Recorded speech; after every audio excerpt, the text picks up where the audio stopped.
പ്രിയ സജ്ജനങ്ങളെ, സാദര നമസ്കാരം. നവരാത്രി നാളിൻ്റെ 9-ാം ദിവസം ദേവിയുടെ സിദ്ധിദാത്രി എന്ന ഭാവത്തെയാണ് നാം ആരാധിക്കുന്നത്. നവദുർഗയിൽ സിദ്ധിദാത്രി ആരാധന അവസാനത്തേതാണ്.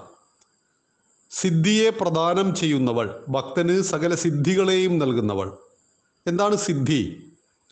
വിജയിക്കുവാൻ ആവശ്യമായ ധാർമ്മികമായ എല്ലാ കാര്യങ്ങളും സിദ്ധിയാണ് എന്ന് പറയാം. അറിവിനെ സമ്പാദിക്കുന്നത് സിദ്ധിയാണ്, ധനത്തെ സമ്പാദിക്കുന്നത് സിദ്ധിയാണ്. ജീവിതത്തിലെ ഉന്നത മൂല്യങ്ങളെല്ലാം സിദ്ധിയുടെ ഗണത്തിൽ പെടുമ്പോൾ ആ സിദ്ധിയെ ധരിച്ചവളും സിദ്ധിയെ പ്രദാനം ചെയ്യുന്ന അമ്മയുടെ ആദിപരാശക്തിയുടെ രൂപത്തെയാണ് 9-ാം നാൾ നാം ആരാധിക്കുന്നത്.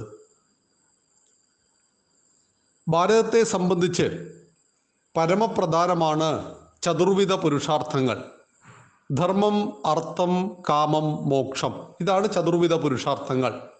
എല്ലാത്തിൻ്റെയും അടിസ്ഥാനം ധർമ്മമായിരിക്കണം. തൊട്ടടുത്ത് ഒരു ഗൃഹസ്ഥനോട് പറയുന്ന ഉപദേശമാണ്. ഇവിടെയെല്ലാം നമുക്കൊരു തെറ്റിദ്ധാരണ വരുന്നത്, സന്യാസിക്ക് കൊടുക്കുന്ന ഉപദേശത്തെയും ഗൃഹസ്ഥന് കൊടുക്കുന്ന ഉപദേശത്തെയും രണ്ടായിട്ട് കാണണം. സന്യാസിയോട് ധനം സമ്പാദിക്കാൻ പറഞ്ഞിട്ടില്ല.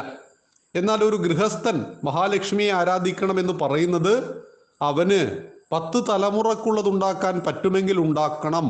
ആ ഒരു വിശാലമായ അർത്ഥത്തിലാണ്. അവിടെയാണ് മഹാലക്ഷ്മിയെ നാം ആരാധിക്കുന്നത്. ധർമ്മം, അർത്ഥം. രണ്ടാമത് നമുക്ക് അർത്ഥത്തെ നൽകുന്നു. കാമം. കാമം എന്നാൽ ആഗ്രഹം, നമ്മുടെ അർത്ഥത്തിനനുസരിച്ച ആഗ്രഹം. ഇങ്ങനെ മോക്ഷം, ധർമാർത്ഥ കാമ മോക്ഷം. ഒരു മനുഷ്യൻ്റെ 4 ജീവിതാവസ്ഥ: ബ്രഹ്മചര്യം, പഠനാവസ്ഥ; ഗൃഹസ്ഥാശ്രമം, വിവാഹം കഴിച്ച് കുട്ടികളുമായിട്ട് ജീവിക്കുന്നത്; വാനപ്രസ്ഥം, മക്കളെ കണ്ടു കഴിഞ്ഞാൽ അധികാരങ്ങൾ മുഴുവൻ യുവതലമുറയെ ഏൽപ്പിച്ച് മനസ്സിനെ ശാന്തമാക്കിയുള്ള ജീവിതം; സന്യാസം എന്ന് പറഞ്ഞാൽ സന്യാസത്തിൻ്റെ ഭാവത്തിൽ മരണമൊക്കെ നമുക്ക് അറിയാം. ഏകദേശം ഇത്ര സമയത്ത് ഇത്ര വയസ്സിലൊക്കെ മരിക്കാൻ സമയമായി എന്നൊക്കെ തോന്നുമ്പോൾ മനസ്സിനെ പരിപൂർണമായിട്ട് സംഘങ്ങളിൽ നിന്ന്, ആഗ്രഹങ്ങളിൽ നിന്ന് സർവസംഘ പരിത്യാഗം, അതാണ് സന്യാസം. ആ ഭാവത്തിലേക്ക് കൊണ്ടുപോവുക. ഇവിടെ ഭഗവതിയുടെ, ദേവിയുടെ സിദ്ധിദാത്രി എന്ന് പറയുന്ന ഭാവത്തെ ഒരു കുടുംബസ്ഥൻ എപ്പോഴും ആരാധിക്കേണ്ട ഒരു ഭാവമാണ്. സകല സിദ്ധികളെയും നമുക്ക് നൽകണം. എങ്കിൽ മാത്രമേ നമുക്ക് നമ്മളെയും കുടുംബത്തെയും ഉയർത്തുവാൻ കഴിയുള്ളൂ. ആ സിദ്ധിയിൽ പരമപ്രധാനമാണ് നമുക്ക് അറിവ്. ആ അറിവിനെ നൽകുന്ന സരസ്വതി ദേവിയെ വിജയദശമി നാളിൽ നമ്മൾ ആരാധിക്കുന്നു. അപ്പൊ നവദുർഗകളെ കുറിച്ച് ചിന്തിക്കുമ്പോൾ, ദേവിയുടെ നവഭാവങ്ങളെ കുറിച്ച് ചിന്തിക്കുമ്പോൾ, ശൈലപുത്രിയിൽ തുടങ്ങി സിദ്ധിദാത്രി വരെ നാം ഹൃദയപൂർവ്വം മനസ്സിലാക്കുക.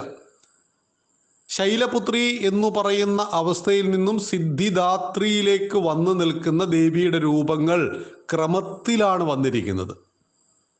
സതി അഗ്നിയിൽ ചാടി ദേഹവിയോഗം ചെയ്തു ഹിമവാന്റെ പുത്രിയായി ജനിക്കുവാനുള്ള ആ തപസ്സിനു ശേഷം ജനിച്ച് ശൈലപുത്രിയായി തുടർന്ന് ബ്രഹ്മചാരിണിയിലൂടെ ശിവനെ സ്വന്തമാക്കാൻ വേണ്ടിയിട്ട്, ഭർത്താവായി ലഭിക്കാൻ വേണ്ടിയിട്ടുള്ള കഠിനമായ തപസ്. അങ്ങനെ സിദ്ധിദാത്രി ഭാവത്തിൽ വരുമ്പോഴാണ് അർദ്ധനാരീശ്വര സങ്കല്പം വരുന്നത്. അതായത് ഭഗവാൻ പരമശിവന് അർദ്ധനാരീശ്വരൻ എന്ന് വെച്ചാൽ ശരീരത്തിന്റെ പാതിയെ നൽകുന്നു. ഒരു ജന്മം എന്ന് പറഞ്ഞാൽ പുരുഷൻ സ്ത്രീ 50-50%. പുരുഷനും ഇല്ലാതെ സ്ത്രീയില്ല, സ്ത്രീ ഇല്ലാതെ പുരുഷനില്ല. ഇതാണ് അർദ്ധനാരീശ്വര സങ്കല്പം. ഈ അർദ്ധനാരീശ്വര സങ്കല്പത്തിന്റെ അടിസ്ഥാനം സിദ്ധിദാത്രിയാണ്. അപ്പൊ അർദ്ധനാരീശ്വര സങ്കല്പം എന്ന് പറയുന്നത് ഭാരതത്തിന്റെ പരമപ്രധാനമായ ഒരു സങ്കല്പമാണത്.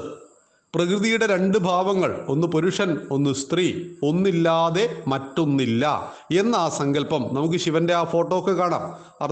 പാതി ശിവനും പാതി പാർവതി ദേവിയുമായ ആ ഫോട്ടോ കാണുമ്പോൾ നമ്മൾ കൃത്യമായിട്ട് മനസ്സിലാക്കുക, സ്ത്രീ പുരുഷ പുല്ലിംഗ സ്ത്രീലിംഗ സമന്വിത രൂപത്തിലാണ് പ്രകൃതിയിലെ സർവ്വതിൻ്റെയും നിലനിൽപ്പ് എന്നതുകൊണ്ട് തന്നെ അതിൻ്റെ അടിസ്ഥാനമായ സിദ്ധിദാത്രിയുടെ ആരാധന നമുക്കിന്നാണ്. നന്ദി, നമസ്കാരം. വന്ദേ മാതരം.